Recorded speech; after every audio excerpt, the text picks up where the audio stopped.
আসসালামু আলাইকুম, hi viewers, আশা করি সবাই ভালো আছেন। Welcome to my channel, welcome to another video. বরাবরের মতো আমি আরও একটি নতুন ভিডিও নিয়ে আপনাদের মাঝে হাজির হয়েছি। আজকে আমরা আলোচনা করব যারা নতুন বাইক চালানো শিখতে চাচ্ছেন এবং ফার্স্ট টাইম বাইক রাইড করতে চাচ্ছেন, এবং বাইক চালানোর ক্ষেত্রে আমাদের বাইকের কী বিষয়ে জানা দরকার আর কোন বিষয়গুলো না জানলে আমরা অনেক ক্ষতিগ্রস্ত হব বা অনেক বিপদ আপদের সম্মুখীন হব, সেই ব্যাপারগুলো নিয়ে আজকে আলোচনা করব। আর এরই মাঝে বাইক চালানো শেখার ক্ষেত্রে ফার্স্ট টাইম আমাদেরকে যেটা করতে হবে, আমাদের প্রথমত বাইকের সাথে পরিচিত হতে হবে। কারণ বাইকের সাথে পরিচিত না হলে বাইকের কোন অংশ বা কী কাজ করে, কোন যন্ত্রাংশ কোন কাজে লাগে, সেই ব্যাপারগুলো যদি আমরা না জানি, ফার্স্ট টাইম বাইকে উঠে তো আর রাইড করা যাবে না। এটা তো আর দুই চাকার সাইকেল না যে উঠে আমরা পেট্রোল মেরে বা চাপ দিয়ে সাইকেল চালিয়ে ফেলবো। এটা হচ্ছে বাইক চালানোর ক্ষেত্রে আমাদের চার হাত পা অল টাইম রানিং থাকতে হয় বা সচল থাকতে হয়। সচল না থাকলে আমরা বাইক চালাতে পারবো না। তারপর হাইড্রো ব্যাপার আছে, তো সেই ব্যাপারগুলো নিয়ে এখন আলোচনা করব। এখন বাইক চালানো শেখার জন্য আমাদেরকে যে ব্যাপারগুলো জানা দরকার, সেই ব্যাপারগুলো আমি এখন বাইকে বসে আলোচনা করব, এবং চালানোর মাধ্যমে আমি সব বিস্তারিত বিষয়গুলো জানিয়ে দেবো যে কোনটা কী কাজ করে, কোন অংশের মাধ্যমে কোন কাজ করা হয়, বা কোনটার মাধ্যমে কী কাজ করলে আমরা অল্প তাড়াতাড়ি বাইক চালানো শিখতে পারবো, বা কোন নিয়ম নীতিগুলো মেনটেন করলে আমাদের বাইক চালানোটা ইজি হয়ে যাবে বা আমরা বিপদ আপদ থেকে রক্ষা পাবো এবং অল্প সময় বাইক চালানো শিখতে পারবো। সেই ব্যাপারগুলো নিয়ে এখন আলোচনা করব। তো সেটার জন্য আমরা এখন বাইকের উপরে বসবো, বাইকের উপরে বসে বিস্তারিত আলোচনা সাপেক্ষে আর রাইডের মাধ্যমে আপনাদেরকে সম্পূর্ণ প্র্যাকটিক্যালিভাবে দেখিয়ে দেবো যে কীভাবে কী করতে হবে, কীভাবে বাইক চালাতে হবে। মুখে বলে তার সব কিছু হয় না, কিছু প্র্যাকটিক্যালের ব্যাপার স্যাপার আছে, সেটাই আর কি। তো চলুন আমরা বাইকে বসে বিস্তারিত আলোচনা করি। ভিউয়ার্স, দেখতে পারতেছেন এখন আমি আমার বাইকের সিটে বসলাম, আর আমার বাইকটার মডেল হচ্ছে FZ-FI ABS ভার্সন 3, আর এটার ব্র্যান্ড হচ্ছে ইয়ামাহা। আর বাইক চালানোর ক্ষেত্রে ফার্স্ট টাইমে আপনাদের যেটা নিয়ে আগে চিন্তা ভাবনা করতে হবে, আপনার যে নিজের হাইট কতটুকু আছে সেটা নিয়ে একটু বিবেচনা যাচাই করবেন। যাচাই করার পরে এবং বাইকটার হাইটটা কতটুকু, বাইকের সিটের হাইটটা কতটুকু, সেটা নিয়ে একটু চিন্তা ভাবনা করে দেখবেন যে আপনার হাইটের সাথে বাইকের যে হাইটটা ওইটা ম্যাচ হচ্ছে কিনা, বা আপনার যে হাইট ওই হাইটের অনুযায়ী আপনি সিটে বসলে দুই পাও দিয়ে দুই সাইডে ভাবে নাগাল পাবেন কিনা, সেই ব্যাপারগুলো একটু নিজে চিন্তা করে দেখবেন। তারপরে যদি সব কিছু ঠিকঠাক থাকে আর আপনার উদ্দেশ্য তো বাইক চালাবেনই, বাইক চালানো শিখবেনই, তো তখন আপনি যেটা করবেন, তো সেই অনুযায়ী আপনি একটা বাইক নিয়ে নেবেন, নিজের বাইক হোক বা অন্যের বাইক হোক। আর মূলত যে ব্যাপারটা, অন্যের বাইক যদি হয়, আগে দেখবেন যে বাইকটা কত টাকার বা বাইকটার ওয়েট কতটুকু, বাইকটার মানে কোয়ালিটি বা যেটাই হোক। বাইকটা যদি বেশি দামি বাইক হয়, তাহলে আপনারা নতুন অবস্থায় ফার্স্ট টাইম যখন বাইক চালানো শিখতে যাবেন, কখনোই ভুলেও নিজের হোক বা পরের হোক আপনার বেশি দামি বাইক দিয়ে চালানো শিখতে যাবেন না। চালানো শেখার ক্ষেত্রে বাইক পড়বেই, কয়েকবার পড়বেই। এটা আপনি যত কনফিডেন্স নিয়ে বাইক চালানো শিখেন না কেন, আপনার বাইকটা পড়বেই। সেই পড়ার ক্ষেত্রে যখন আপনি বেশি দামি বাইক নিয়ে যে রাইড করতে যাবেন বা শিখতে যাবেন, তখন যদি কোনো অংশ যদি ভেঙে যায়, নষ্ট হয়ে যায়, তাহলে ওইটা রিপ্লেস করতে আপনার কস্ট অনেক বেশি পড়ে যায়। সেজন্য বেশি দামি বাইকগুলো দিয়ে চালানো শিখতে যাবেন না। আর বেশি দামি বাইকগুলোর ওয়েট একটু বেশি হয়ে থাকে, আপনার একটু কাত হলে এদিক সেদিক হলে বাইকটা পড়ে যাওয়ার সম্ভাবনাটা বেশি থাকে। তো সেটাই আর কি। আর চালানোর ক্ষেত্রে ফার্স্ট টাইম চেষ্টা করবেন যে একদম কম দামি নর্মাল যে বাইকগুলো আছে বা ওয়েট কম 70-80 কেজি যে ওয়েটগুলোর বাইকগুলো আছে, তো চেষ্টা করবেন কম দামি যে বাইকগুলো বা ওয়েট কম যে বাইকগুলো, ওইগুলো নিয়ে আপনারা শেখার জন্য। বেশি দামি বাইকগুলো নিয়ে শিখতে পারেন, সমস্যা নেই, নিজের বাইক হলেও সমস্যা নেই, কিন্তু পড়লে ভেঙে গেলে আপনার ওই কস্টিং খরচটা বেশি পড়বে বা জিনিসটা নষ্ট হবে তাড়াতাড়ি আর কি, সেজন্য বললাম। তো ভিউয়ার্স, আর কথা না বাড়িয়ে আমরা এখন মূল কথায় চলে আসি। মূল কথা হচ্ছে যেটা, আমরা ফার্স্ট টাইম তো আমরা বাইকের সিটে বসবো, বসার পরে আমাদেরকে যেটা করতে হবে, আমাদের হাইট যদি ঠিক থাকে, সব কিছু যদি ঠিক থাকে, আমরা তো বসবো। বসার পরে আমরা বাইকের যে চাবিটা আছে, চাবির যে জায়গাতে চাবিটা লাগানো হয় বা ওই জায়গাতে আমরা চাবিটা লাগাবো বা দিব, দিয়ে বাইকের চাবিটা অন করবো। যেভাবে অন করবো, যে আমার চাবিটা দিয়ে অন করছি, অন করার সাথে সাথে দেখেন এই যে ড্যাশবোর্ড যে মিটারটা আছে এটা অন হয়ে গেছে। আর ড্যাশবোর্ডটা অন হওয়ার সাথে সাথে আমরা যে বিষয়টার দিকে আগে লক্ষ্য করতে ফার্স্ট টাইম এটা করতে হবে, দেখতে হবে যে আমাদের বাইকটা নিউট্রাল আছে কিনা। নিউট্রালে যদি না থাকে সেটা নিউট্রাল করে নেবো, আর যদি নিউট্রালে থাকে সেটা আছেই। এখন সেটা কীভাবে বুঝবো, এই যে দেখেন আমার বাইকের এখানে দেখেন এন লেখা আছে, এই যে এন লেখার উপরে লাইট জ্বলতেছে, এন লেখার উপরে লাইট জ্বলতেছে মানে এটা নিউট্রালে আছে। আর এটা যদি লাইট নিবানো থাকতো বা রেড কালারে থাকতো, তাহলে এটা নিউট্রালে থাকতো না, গিয়ারে থাকতো। এটাতে যেহেতু সবুজ কালারের লাইট জ্বলতেছে মানে এটা নিউট্রালে আছে এটাই। আর এই মিটার নিয়ে যদি আপনারা কোনো কিছু জানতে চান, বুঝতে চান যে একটা মিটারে কী থাকে, আমার এই মিটারটা নিয়ে অলরেডি একটা ভিডিও তৈরি করা আছে, সেটা আপনারা দেখে আসতে পারেন। আর ওই ব্যাপারগুলো এখানে বলতে গেলে ভিডিওটা অনেক লং হয়ে যাবে, সেজন্য আমি বলতে চাচ্ছি না, আপনারা একটু কষ্ট করে দেখে আসবেন। আর যদি প্রয়োজন হয়, কারণ ওইটা তো সবার প্রয়োজন হবে না, এখন বাইক চালানোর ক্ষেত্রে ফুল বিষয়গুলো না জানলে হয়, মিটারের আর শর্টকাট যেগুলো জানলে হয়। এখন আমার বাইকটা যেহেতু নিউট্রাল আছে, তারপর আমাদেরকে যে বিষয়গুলো জানতে হবে বাইক চালানোর ক্ষেত্রে ফার্স্ট টাইম, তারপর আমাদের স্টার্টিংয়ের ব্যাপার নিয়ে আলোচনা করবো। এখন স্টার্টিংয়ের যে ব্যাপারটা সেটা আমাদের জানতে হবে, স্টার্টিংয়ে কী থাকে বা স্টার্টিং কোনটা। এই যে আমার সামনে যেটা দেখতে পারতেছেন, এটা পুরোটাই স্টার্টিং, এটা পুরোটাই স্টার্টিংয়ের মধ্যে আরও অনেক কিছু রয়েছে। যেমন স্টার্টিংয়ের ডান পাশে থাকে পিকআপ বলেন, অনেকে থ্রোটল বলে, যেটা বলে, বা এক্সিলেটরও বলে, এটা থাকবে ডান পাশে। এটার মাধ্যমে ইঞ্জিনের শক্তি উৎপাদন করা হয় বা ইঞ্জিন বাড়ানো কমানো হয়। আর পিকআপের পাশাপাশি আরেকটা জিনিস থাকবে, এটা হচ্ছে ব্রেক মানে এটা হ্যান্ড ব্রেক, হাতে যেহেতু ধরা এটা হ্যান্ড ব্রেক। তো হ্যান্ড ব্রেকটা হচ্ছে সামনের চাকার। আর এই স্টার্টিংয়ের বাম পাশে থাকে, এখানে এটা কোনো কিছু না, এটা ফিক্সড ধরার জন্য ফিক্সড। এটার সামনে যেটা থাকবে ব্রেকের মতো, এটা ব্রেক না, এটা হচ্ছে ক্লাচ।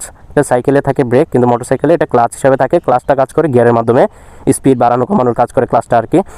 তারপর ক্লাচের যে কাজগুলো ওই ব্যাপারগুলো নিয়ে আমি একটু পরে বলতেছি ভিতরে, এটা তো আর এখন বলা হবে না, এখন আমরা আগে পরিচিত হয়নি, ওটা রানিংয়ে বলতে হবে। এটা হচ্ছে ক্লাচ। তারপর স্টার্টিংয়ে আর তেমন কিছু নাই, দুই পাশে কিছু সুইচ আছে, সুইচগুলো এখন আমাদের ব্যবহারের ক্ষেত্রেই জানতে পারবেন কোনটা কী কাজে লাগে, ওটা রানিংয়ে বলতে হবে। এখন আমরা স্টার্টিংয়ের সাথে পরিচিত হলাম, স্টার্টিংয়ের ডানে বামে কী থাকে সেটাও আমরা জানলাম, পরিচিত হলাম। তারপরে আমাদের আরেকটা জিনিস বাকি রয়ে গেছে, আমরা হ্যান্ড ব্রেক পেয়েছি কিন্তু পায়ের ব্রেক পাই নাই। মানে পায়ের ব্রেকটা কোথায় থাকে? পায়ের ব্রেকটা থাকে যে ডান পাটা যেখানে রাখি, ডান পায়ের এই যে সামনের যে অংশটা, এটা হচ্ছে পায়ের ব্রেকের অংশ। আশা করি আপনারা দেখতে পারতেছেন, না হয় আপনারা ভালো করে দেখে বুঝে নেবেন যে এটা হচ্ছে পা রাখার জায়গা, আর এটা হচ্ছে ব্রেক।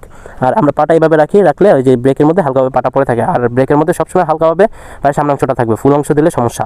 কারণ বাই চান্স আপনার ভুলে চাপ লাগতেই পারে, তখন কিন্তু গাড়ি জায়গায় খারাপ যাবে, জায়গায় আপনি ছিটকায় পড়ে যাবেন। ব্রেকের ব্যাপার নিয়েও আলাদা ভিডিও করা আছে, ওটা জানতে চাইলে বা কীভাবে কি ওটা দেখে আসতে পারেন। এখন আমরা ওটা নিয়ে আলোচনা করতেছি না, আমরা পরিচিত হচ্ছি। এখন বাম পাটা বাকি, বাম পায়ে কি আছে? এখন বাম পায়ের যে জায়গাটা, এখানে কি আছে? এখানে আপনার পা দেওয়ার পাশাপাশি পা দেওয়ার যে সামনে যে অংশটা, এখানে থাকে গিয়ার অপশনটা। এখানে এই গিয়ারের মাধ্যমে আমরা স্পিড আপ ডাউন করে থাকি। প্রত্যেকটা বাইকেই গিয়ার থাকে 4টা, 5টা, 6টা, এটা বাইক অনুযায়ী, বাইকের সিসি অনুযায়ী গিয়ার অপশনটা সেট করা থাকে। আমার যে বাইকটা আছে এটার গিয়ার অপশন হচ্ছে 5টা। এখন বাংলাদেশে বেশিরভাগ বাইক মানে 80-90% বাইকই আপনার 5 গিয়ারে হয়, যেহেতু এটা সিসি লিমিটেড, মানে বাংলাদেশে যেহেতু সিসি কম বাইকের, 149, মানে বাংলাদেশে যেহেতু 150 সিসি বা 160 সিসি পর্যন্ত লিমিট আছে, সেই হিসাবে 160 সিসি পর্যন্ত আপনার বাইকের বেশিরভাগ 90% বাইকেরই আপনার 5 গিয়ার পর্যন্ত হয়ে থাকে। আর 4 গিয়ারের যে বাইকগুলো সেটা হচ্ছে 125 সিসি বাইকের মধ্যে থাকে বেশিরভাগ, 125 সিসি, 100 সিসির নিচে তো বাইক এখন অ্যাভেলেবল না, খুব কম। আর 6 গিয়ার থাকে ওই স্পোর্টস বাইকগুলো। আর ডান পায়ে থাকে ব্রেক অপশন, পায়ের ব্রেকটা হচ্ছে পিছনের চাকার, পায়ের ব্রেকের মাধ্যমে পিছনের চাকাটা স্লো করে পিছনের চাকা থামে। আর ডান হাতে থাকে হচ্ছে সামনের ব্রেক হ্যান্ড ব্রেক যেটাই বলি, সামনের ব্রেক হচ্ছে ডান হাতে থাকে, আর বাম হাতে থাকে স্টার্টিংয়ের ফিক্সড অংশটা, আর ক্লাচের মাধ্যমে গিয়ার শিফটের যে অপশনটা ওটা কাজ করে আর কি, আর ক্লাচ আপ ডাউনের মাধ্যমে গিয়ার আপ ডাউন হয়। 4 হাত পায়ের যে ব্যাপারটা, 4 হাত পায়ের কাছাকাছি কি থাকে এবং বাইকে চাবি অন করার পরে কী করতে হয়, আশা করি সম্পূর্ণ ব্যাপারগুলো ভালোভাবে বুঝতে পারছেন। এখন আমরা যেটা করব, এখন আমরা বাইকটা চালু করে তারপরে গিয়ার ফেলে আমরা বাইকটা রাইডের মাধ্যমে বিস্তারিত আলোচনা করব বা প্র্যাকটিক্যালি দেখাবো যে কীভাবে কি বাইকটা রাইড করতে হবে, কোন কাজের জন্য বা কোন বিষয়টা না জানার জন্য আপনার সমস্যা হবে, বা কোন বিষয়টা জানলে আপনার এই সমস্যাগুলো হবে না, সেটা এখন রাইডের মাধ্যমে কথা বলে আমরা এখন দেখবো। বাইকে বসার পরে তো আমরা স্টার্টিংয়ের ব্যাপারে এতক্ষণ আলোচনা করলাম যে স্টার্টিংয়ে কী থাকে, কোন হাতে কী থাকে, বিস্তারিত আপনারা দেখলেন, জানলেন, বুঝলেন। এখন আমরা বাইকটা রাইড করার জন্য যেটা করতে হবে, তা আমার যে ডান হাতে দেখতে পাচ্ছেন, ডান হাতের যে প্রথম আঙুলটা, এটা আমি নাড়ানাড়ি করে দেখিয়ে দিচ্ছি কোন জায়গায় কী আছে, আপনারা আঙুলটা ফলো করবেন। দেখেন আমার আঙুলের যে অংশটা এখন যে জায়গা আছে, এটাতে একটা রেড কালার সুইচ দেখা যাচ্ছে, এটার নাম হচ্ছে ইঞ্জিন কিল সুইচ। এটার মাধ্যমে ইঞ্জিনটা অন অফ করা হয়। সুইচটা অফ থাকলে আপনি ইঞ্জিন কোনো উপায়ে চালু করতে পারবেন না। এটা আপনার ব্যাটারি চার্জ থাকুক আর আপনি কিক দিয়ে স্টার্ট করেন বা ধাক্কা দিয়ে স্টার্ট করেন, কোনোভাবেই পারবেন না। এখন আমার ইঞ্জিন কিল সুইচটা যদি অফ থাকে, এভাবে এটা নিচের দিক দিয়ে অন করে নেবেন। তারপর ইঞ্জিন কিল সুইচটা যখন অন করে নেবেন, অন করে নেওয়ার পরে ইঞ্জিন কিল সুইচের নিচে আপনার সেলফ বাটন থাকবে। এখন আপনি যে বাইক দিয়ে শিখতেছেন না কেন, আপনার যদি বাইকে সেলফ না থাকে তাহলে কিক স্টার্ট থাকবে, আর যদি সেলফ থাকে তাহলে কিক স্টার্ট থাকলেও প্রয়োজন পড়ে না, কারণ ওটা পা দিয়ে জোরে চাপিয়ে স্টার্ট করতে অনেক সময় 2-3 বার সময় লেগে যায়। এখন আপনার সেলফ থাকলে কেউ কিক স্টার্ট করতে চান, আবার অনেক পুরোনো বাইকে থাকে না, সেই হিসাবে আপনার কিক দিয়ে করবেন। আগে কিল সুইচটা দিয়ে কিক দিয়ে স্টার্ট করবেন। আমার যেহেতু সেলফ আছে, আমি সেলফের মাধ্যমে দেখাচ্ছি, আর বর্তমানে নতুন যা আছে সবগুলোতে সেলফ আছে, কম দামে বেশি দামে। এখন সেলফের মাধ্যমে স্টার্ট করতে হলে যে সেলফ যে বাটনটা আছে, যে দেখতে পাচ্ছেন নিচে যে ব্ল্যাক কালার, এটার উপরে হালকাভাবে প্রেস করে দেবেন। 1 সেকেন্ড 2 সেকেন্ড রাখবেন, রেখে ছেড়ে দেবেন, তাহলে দেখবেন স্টার্ট হয়ে গেছে। আবার অনেকটা একটু লেট করে পেলে 2-3 সেকেন্ড এটার উপরে চাপ দিয়ে ধরে রাখবেন, তারপর ছেড়ে দেবেন আর কি। দেওয়ার পর দেখবেন বাইকটা স্টার্ট হয়ে গেছে। এবার বাইকটা স্টার্ট হয়ে গেলে আর তেমন কিছু জানার বিষয় নেই। এখানের মধ্যে আমার এখানে যে ডান পাশে যে 2টা সুইচ ছিল, এটা যে জানতে পারছেন, এখানে আর কোনো সুইচ নেই। এখানে যে এক্সট্রা সুইচটা আছে, এটা হচ্ছে আমার সামনে হেডলাইট অফ করা আছে, এটা ম্যানুয়ালি অফ করা। তো এখন হচ্ছে আমার বাম হাতের কাজ, ডান হাতের কাজ তো কিছুটা শেষ হয়েছে। এখন যেটা করতে হবে বাম হাতে তো এখন স্টার্টিংটা ফিক্সড, এখানে তেমন কিছু নাই। এখন বাইকটা রান করার জন্য আমাকে গিয়ার ফেলতে হবে। গিয়ার ফেলার জন্য আমাকে ক্লাচের ব্যবহার করতে হবে। ক্লাচের ব্যবহার ছাড়া গিয়ার আপ ডাউন করা যাবে না বা শিফট করা যাবে না।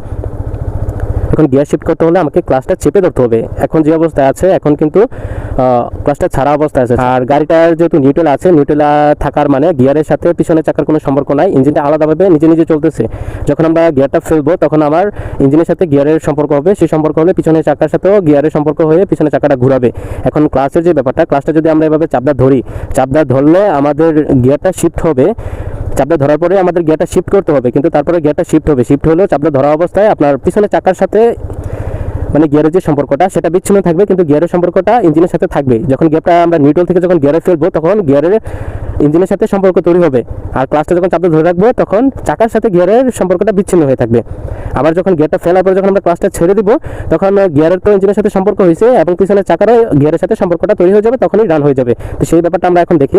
এখন আমাদের গাড়িটা স্টার্ট হয়ে গেছে, স্টার্ট হওয়ার পরে এখন আমরা ক্লাসটা চেপে ধরলাম, বাইকটা যেহেতু নিউট্রাল আছে ক্লাসটা চেপে ধরলাম আমরা এখন আমরা 1 নম্বর গিয়ারে ফেলবো। গিয়ার যে শিফটের যে সিস্টেমটা সিরিয়াল মোতাবেক শিফট করতে হবে, যেরকম 1 2 3 4 5 6 এভাবে শিফট করতে হবে। আশা করি ব্যাপারগুলো বুঝতে পারছেন। এখন আমরা গিয়ারটা চেঞ্জ করবো, গাড়িটা নিউট্রালে আছে, আমরা এখন 1 নম্বর গিয়ারে ফেলবো, ফেলে আমরা গাড়িটা রান করবো, রান করার মাধ্যমে আমরা বাকি কাজ করবো এবং আলোচনা করবো। এখন আমাদেরকে গিয়ার শিফট করার জন্য আমরা যেটা করবো, যেহেতু গাড়িটা নিউট্রালে আছে এখন আমরা ক্লাসটা এভাবে চেপে ধরবো, চেপে ধরে এই যে দেখেন গিয়ার যে অপশনটা এখানে আমার পাটা হালকাভাবে আছে, আর এখানে যে গিয়ার সিস্টেমটা এই গিয়ার সিস্টেম নিয়ে আমার একটা ভিডিও তৈরি করা আছে, আপনারা যদি গিয়ার সিস্টেমের ব্যাপারে জানতে চান তাহলে ওই ভিডিওটা দেখে আসতে পারেন। আর এখন যদি আমরা শর্টকাট দেখাচ্ছি, এখন আমরা ওই ব্যাপারে আলোচনা করবো না, কারণ ওই ব্যাপারে আলোচনা করতে গেলে আর অনেক সময় লেগে যাবে। এখন এখানে যে গিয়ার সিস্টেমটা সেটা হচ্ছে নিচে 1 নম্বর আর বাকি 4টা গিয়ার হচ্ছে উপরে। এখন আমরা 1 নম্বর গিয়ারে ফেলবো, 1 নম্বর গিয়ার ফেলার জন্য আমরা এভাবে জোরে নিচে প্রেস করে দেবো। দেখেন প্রেস করে দিচ্ছি, 1 নম্বর গিয়ার পড়ে গেছে, আমি বাকিটা দেখাচ্ছি। আর 2 নম্বর গিয়ারে যেতে হলে 2 3 4 5 যেতে হলে আমাকে এইভাবে নিচে পা রেখে এভাবে উপরের দিকে উঠাতে হবে, তাহলে 2 3 4 5 যাবে। 1 নম্বর গিয়ার সবসময় নিচে থাকবে, 1 নম্বর গিয়ারের উপরে থাকবে নিউট্রাল, আর উপরে থাকবে বাকি 4টা গিয়ার, বা 6টা হলে বাকি 5টা গিয়ার থাকবে আর কি, এটা হচ্ছে বাইক অনুযায়ী। তো দেখেন আমার যে গিয়ার, আমি যে 1 নম্বর গিয়ারে গাড়িটা ফেলছি, আর যে 1 নম্বর গিয়ারে ফেলি আর বা যত গিয়ারে ফেলি, গিয়ারে যখন নিউট্রাল থেকে যখন গিয়ারে ফেলবো তখন আমাদের নিউট্রাল লাইটটা অফ হয়ে যাবে। যখন দেখবেন লাইটটা জ্বলতেছে তখনই মনে করবেন আপনার গাড়িটা নিউট্রালে আছে। যখন গিয়ারে ফেলবেন যদি গিয়ার অপশন শো না করে তাহলে মনে করবেন গিয়ারে আছে। আর যারা রেগুলার বাইক চালায় বা কয়েকবার চালায় বা পুরানো হয়ে গেছে তাদের গিয়ার অপশনটা মুখস্থ পা দিলেই বলতে পারবে যে এটা কত নম্বর গিয়ারে আছে। তো সেই হিসেবে এটা নতুনদের জন্য সমস্যা হয় গিয়ার অপশনটা যদি শো না করে। এখন গিয়ার অপশন শো করা না করে সেটা কোনো বিষয় না। এখন আমার গাড়িটা 1 নম্বর গিয়ার আছে সেটা আমি জানি, আপনি যখন চালাবেন সেটা আপনার মাথায় থাকবে। যেহেতু আমার বাইকটা এখন 1 নম্বর গিয়ারে আছে, আমরা বাইকটা রান করার জন্য যেটা করবো, এখন গিয়ারে থাকা অবস্থায় এখন আমাকে এই যে ডান হাতে যে পিকআপটা আছে পিকআপটা আস্তে আস্তে বাড়াতে হবে, আর বাম হাতে যে আমার ক্লাস অপশনটা আছে এটা আস্তে আস্তে ছাড়তে হবে। মানে আমি যতটুকু পিকআপ ধরবো ততটুকুই ক্লাস ছাড়বো। দাপ করে যদি ছাড়ি, দাপ করলে ছাড়ে গেলে গাড়ি দাপ করে দৌড় মারবে। আর দাপ করে পিকআপ দেওয়া যাবে না, যে দাপ করে যদি আমি ক্লাস ধরা অবস্থায় যদি শুধু পিকআপ দিয়ে দেখেন ইঞ্জিন সাউন্ড দিবে, যদি আমি ক্লাস না ছাড়ি ইঞ্জিন সাউন্ড দিবে কিন্তু গাড়ি রান হবে না। গাড়িটা কীভাবে রান হয়, আপনি যখন পিকআপ দেন পিকআপ দেওয়া অবস্থায় ইঞ্জিনের শক্তি আরও বাড়তে থাকে, আর ক্লাসটা যখন ছাড়েন তখন ক্লাস কিন্তু যখন ধরা অবস্থায় কিন্তু ক্লাসটা ফ্রি থাকে, মানে ইঞ্জিন থেকে গিয়ার অপশনটা বিচ্ছিন্ন হয়ে থাকে। আপনি যখন ক্লাসটা ছাড়বেন তখন গিয়ার অপশনটা ইঞ্জিনকে চেপে ধরা অবস্থায় পিছনের চাকার যে সম্পর্কটা গিয়ারের সাথে সেও চেপে ধরার কারণে গাড়িটা রান হয়। এখন যেহেতু ক্লাসটা যদি চেপে ধরে তাহলে সব কিছুই বিচ্ছিন্ন আলাদা আলাদা থাকে, গিয়ার আলাদা থাকে, পিছনে চাকার আপনার সম্পর্ক আলাদা থাকে। সেই হিসেবে এখন যদি আমি পিকআপ দিই যে গাড়িটা যে ইঞ্জিনের শক্তি বাড়বে বা ইঞ্জিনটা ঘুরবে বেশি, ইঞ্জিন থেকে কিন্তু গিয়ারটা আলাদা হয়ে আছে, গিয়ারও শক্তি নিতে পারতেছে না এবং পিছনে চাকাও ঘুরতেছে না। সেটা করার জন্য এভাবে আমরা ইঞ্জিনের শক্তিটাও বাড়াবো, এভাবে ক্লাসটা ছাড়বো, পিছনে চাকাটা ঘুরবে, মানে আপনার ইঞ্জিনের শক্তি বাড়তেছে, ক্লাসের সম্পর্ক ইঞ্জিনের সাথে হচ্ছে, পিছনে চাকারও গিয়ারের মাধ্যমে সম্পর্ক হয়ে তারা চলতেছে আর কি। এটা একটা সম্পর্কের ব্যাপার, সব কিছুই সম্পর্কের মাধ্যমে চলে, সেগুলো বুঝে নেবেন। তো এখন রান করার জন্য যেটা করবো, আমি এই যে দেখেন এইভাবে এই যে পিকআপটা ধরতেছি আর ক্লাসটা ছাড়তেছি, দেখেন ক্লাসটা ছাড়তেছি পিকআপটা ধরতেছি, আমার গাড়ি রান হচ্ছে। আর এই রানের মধ্যে আমার স্পিডোমিটারে বা আমার যে মিটারটা আছে গাড়ির বাইকের যে মিটারটা আছে এখানে কিন্তু স্পিড উঠতেছে, কত স্পিডে গাড়িটা রান হচ্ছে। এখন ওই স্পিডের উপরে আমার ডিপেন্ড করবে যে গিয়ার শিফটের ব্যাপারটা। এখন এটা কিছু বাইকের ক্ষেত্রে একটু বেশি যাওয়ার পরে গিয়ার শিফটের ইয়েটা হয় বা ইঞ্জিনটা সাউন্ড দেয় বা চেঞ্জ করার যে অপশনটা ওটা হয়, আর কিছু বাইকের ক্ষেত্রে কমের মধ্যে হয়। এটা হচ্ছে বাইকের রেডি পিকআপের উপরে ডিপেন্ড করে আর কি।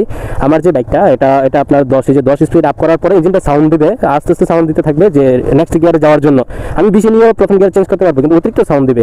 আর গিয়ার শিফটের ব্যাপারটা আরেকটা ব্যাপারে বোঝা যায় যে দেখেন উপরে যে অপশনটা যেটা দেখা যাচ্ছে এটা হচ্ছে আরপিএম মিটার, উপরে 1 থেকে 10 পর্যন্ত দেওয়া, এটা 1 মানে 100 আর 10 মানে 1000, এটা 100 করে হিসাব করা হয়। আর এখানে জায়গা স্বল্পতার কারণে বা সুন্দর দেখানোর জন্য এটা 1 2 করে দেওয়া আছে, এটা আপনারা বুঝে নেবেন। বেশিরভাগ বাইকের ক্ষেত্রে একটা 100 200 করে দেওয়া থাকবে, সেটা বুঝে নেবেন, সেই জন্য আমি বিস্তারিত ভেঙে বলে দিয়েছি, তাই আর কি।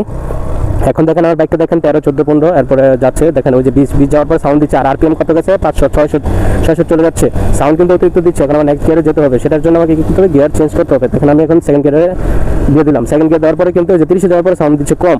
এখন 30 যাওয়ার পরেও যখন 30 উপরে যাচ্ছে তখনও কিন্তু আমাকে থার্ড গিয়ারের জন্য সাউন্ড দিচ্ছে, সেটা আমি নিজে বুঝতেছি, আপনি যখন চালাবেন আপনি নিজে বুঝবেন সেই ব্যাপারটাই আর কি। আমি 25 গেলে আমাকে থার্ড গিয়ারে যাওয়ার জন্য সাউন্ড দেয়, এটা হচ্ছে আমার বাইকের যে রুলসটা কি, হালকা সাউন্ড দেয় যে আমাকে বোঝানো হচ্ছে যে নেক্সট গিয়ারে যখন কত আছে, আমি সেকেন্ড গিয়ারে আছে থার্ড গিয়ারে যাবো, দেখি সাউন্ডটা কতটুকু দেয়। 5000 আরপিএম 6000 আরপিএম যাওয়ার পরে আমি চেঞ্জ করবো, দেন 5000 দেখেন 6000 আরপিএম কতটুকু সাউন্ড দিচ্ছে। আমরা চেষ্টা করবো 5000 থাকাকালীন আমরা চেঞ্জ করে ফেলতে, 10,000 পর্যন্ত নেওয়া যায়, কিন্তু অতিরিক্ত সাউন্ড দিবে, ইঞ্জিনের উপরে প্রেশারটা বেশি করবে বা ইঞ্জিনটা বেশি ঘুরতে থাকবে। এখন আপনার ইঞ্জিন বেশি ঘুরতেছে, চাকা কম ঘুরতেছে, এখন সেই কারণটা হচ্ছে আপনার ইঞ্জিন বেশি ঘুরলে আপনার লাভ নাই, ইঞ্জিন তেল খাচ্ছে বেশি, কিন্তু আপনার চাকা কম ঘুরতেছে, সেই জন্য আপনি গিয়ারটা চেঞ্জ করে দেবেন, তাহলে আপনার চাকাটা বেশি ঘুরবে ইঞ্জিনের সাপেক্ষে। আর সেটাই বুঝবেন আরপিএম এর মাধ্যমে, ইঞ্জিনের সাউন্ডের মাধ্যমে, আর আপনার চালানোর ক্ষেত্রে বুঝবেন আর কি আপনার কখন গিয়ারটা চেঞ্জ করতে হবে। নতুন অবস্থায় এগুলো একটু সমস্যা হবে, কয়েকদিন যাওয়ার পরে আপনারা এগুলো এই ব্যাপারগুলো ভালোভাবে বুঝতে পারবেন। গিয়ার শিফটের ব্যাপারটা তেমন কঠিন না, আবার তেমন সহজও না। যারা বুঝে না তাদের জন্য কঠিন, যারা বুঝে একদম পানির মতো সহজ, ক্লিয়ার। যেমনটা আমি আবারও বলতেছি, ধরেন গিয়ার শিফট করবেন, দেখেন আমার গাড়িটা কিন্তু যে 10, 12, 15-তে আছে, এখন গিয়ার শিফটের জন্য বলতেছে, আমি বুঝতে পারতেছি গিয়ার শিফট করতে হবে, আরেকটু স্পিড বাড়াতে আমার শিফট করতে হবে। সেজন্য আমি কি করবো, এভাবে যে ধরেন রান অবস্থায় যে ক্লাসটা ছাড়া আছে গিয়ার শিফটের জন্য, আমি যেভাবে ক্লাসটা চেপে ধরবো, পিকআপটা এভাবে ছেড়ে দিব, পিকআপটা এভাবে ছেড়ে ক্লাসটা এভাবে চেপে ধরে আমি এভাবে গিয়ারটা চেঞ্জ করে নেবো। সাউন্ড শুনতে পারতেছেন কিনা সেটা বুঝি নাই। এভাবে আমি গিয়ারটা এখানে কিন্তু চেঞ্জ করে নিয়েছি। গিয়ারটা চেঞ্জ করে নেওয়ার কারণে, চেঞ্জ করে নেওয়ার পরে যখন আমি আবার গাড়িটা রান করবো, গিয়ারটা চেঞ্জ করে ধরেন আমি গিয়ারটা চেঞ্জ করে নিয়েছি, চেঞ্জ করে নেওয়ার অবস্থায় যখন আমি আবার গাড়িটা রান করবো, তখন আমি কি করবো, ক্লাসটা এভাবে ছেড়ে দেবো, হালকা হালকা করে আস্তে আস্তে ছেড়ে দেবো। ওই সেম সময়ের মধ্যে আমি আবার পিকআপটা ধরে নিব, পিকআপটা একটু বাড়িয়ে নিব। এই যে আমি ক্লাসটা ছেড়ে দিচ্ছি, এই যে আমি ক্লাসটা ছেড়ে দিচ্ছি, এভাবে পিকআপটা ধরে নিচ্ছি। এই যে আমার গাড়ির স্পিড বাড়তেছে। এটা হচ্ছে গিয়ার শিফট করার পরে যখন আপনি স্পিড বাড়াবেন, আবার স্পিড বাড়াইছেন, আবার গিয়ার শিফট করার প্রয়োজন, আবার এভাবে ক্লাস ধরবেন, পিকআপ ছেড়ে দিবেন, যেভাবে গিয়ার চেঞ্জ করবেন, চেঞ্জ করে আবার এভাবে পিকআপ ধরবেন, ক্লাস এভাবে ছেড়ে দিবেন, গিয়ার শিফট হয়ে গেছে। ইজি ব্যাপার। ক্লাস ধরবেন, পিকআপ ছাড়বেন, গিয়ার শিফট করবেন, গিয়ার শিফট করার শেষ, পিকআপ ধরবেন, ক্লাস ছাড়বেন, গাড়ি রান হয়ে গেছে, স্পিড বেড়ে গেছে। এটা স্লো করবেন, আবার গিয়ার ডাউন করবেন, ডাউন করার সময় আপনি এভাবে ক্লাস ধরবেন, আপনি ক্লাস ধরে পিকআপ ছেড়ে দিবেন, গিয়ার ডাউন করবেন। গিয়ার ডাউন করার পরে আপনি তো গাড়িটা স্লোই করতে চাচ্ছেন, তখন আপনি ব্রেক, পায়ের ব্রেকটা হালকা করে প্রেস করে তারপর হ্যান্ড ব্রেকটা প্রেস করবেন। ব্রেক প্রেস করার কিছু নিয়ম আছে এমনিতেই, সেটারও ভিডিও আছে, সেটা যদি দেখতে চান দেখে আসবেন, কোনো সমস্যা নেই। তো এটা হচ্ছে মূল বিষয়। আর ব্রেক প্রেস করার ক্ষেত্রে আগে পায়ের ব্রেকটা হালকা প্রেস করবেন, তারপরে হ্যান্ড ব্রেক প্রেস করবেন। হ্যান্ড ব্রেক প্রেস করার নিয়ম আছে, আপনারা সবসময় 2 আঙ্গুল 3 আঙ্গুল দিয়ে প্রেস করবেন, ফুল আঙ্গুল দিয়ে প্রেস করবেন না। আর কখনো ব্রেকের উপরে, হ্যান্ড ব্রেকের উপরে হাত রাখবেন।